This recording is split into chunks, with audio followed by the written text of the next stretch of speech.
Hello दोस्तों, स्वागत है आपका हमारे यूट्यूब चैनल में। चलिए शुरू करते हैं आज का वीडियो।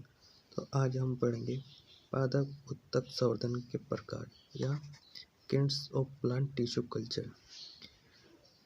1960 के पश्चात विभिन्न प्रकार की संवर्धन तकनीकों का विकास किया गया, जैसे उत्तक संवर्धन या टिश्यू कल्चर, केलस संवर्धन, एकल कोशिका या सिंगल सेल कल्चर, कोशिका निलंबर संवर्धन, सेल सस्पेंशन या कल्चर, जीवद्रीय या protoplast culture, organ culture, hybridisation of protoplast, विभजोत्तक संवर्धन या मेरिस्टेम कल्चर, पराग संवर्धन, भ्रूण संवर्धन तथा भ्रूणपोष संवर्धन आदि। इन तकनीकों को संक्षेप में स्पष्ट किया गया है। तो पहले देखते हैं उत्तक संवर्धन या टिश्यू कल्चर। पादप के विभिन्न अंगों से एक्सप्लांट या कार्तक एक्सप्लांट प्राप्त कर इनका कृत्रिम संवर्धन माध्यम पर संवर्धन कर किण्व या किलस उत्पन्न करने को उत्तक संवर्धन या टिश्यू कल्चर कहते हैं।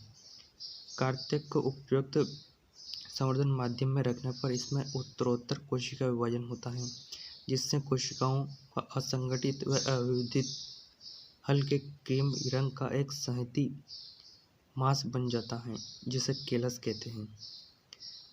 हल्के रंग का एक संहति मांस बन जाती है, जिसे केलस कहते हैं। केलस का तरल माध्यम तनु क्रोमिक अम्ल HCl में तीव्र प्रक्षोभन या एगिटेशन किया जाता है। प्रक्षोभन या बिलोन या मथने से केलस कई छोटे छोटे टुकड़ों में टूट जाता है।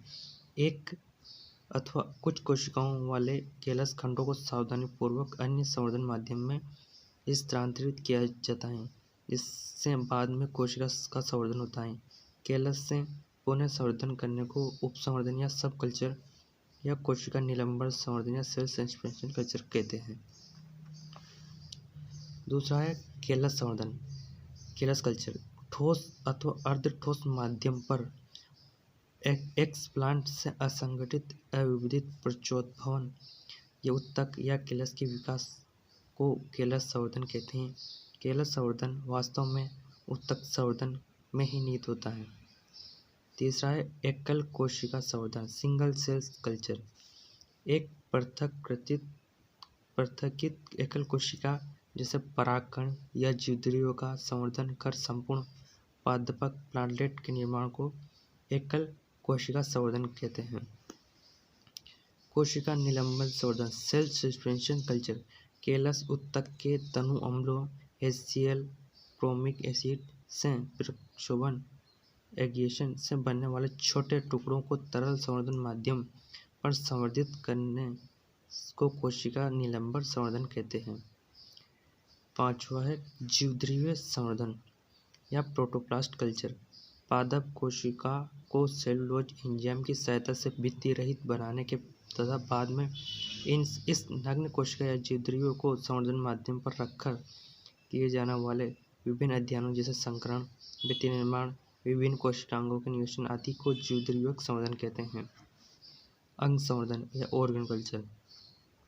संवर्धन माध्यम पर विभिन्न अंगों जैसे मूल, प्रवाह, अंडाशय, भ्रूण आदि को रखकर इनसे पादपों के निर्माण को अंग संवर्धन कहते हैं। स्ट्रीट 1977 के अनुसार अंग संवर्धन में एक्सप्लांट, मूल, भ्रूण आदि की अपनी मौलिक शरीर व कार्यगी एनाटॉमी एंड फिजियोलॉजी अपरिवर्तित रहती है, जबकि कोशिका संवर्धन के दौरान निर्मित केलस में ये मूल विशेषताएं नष्ट हो जाती हैं।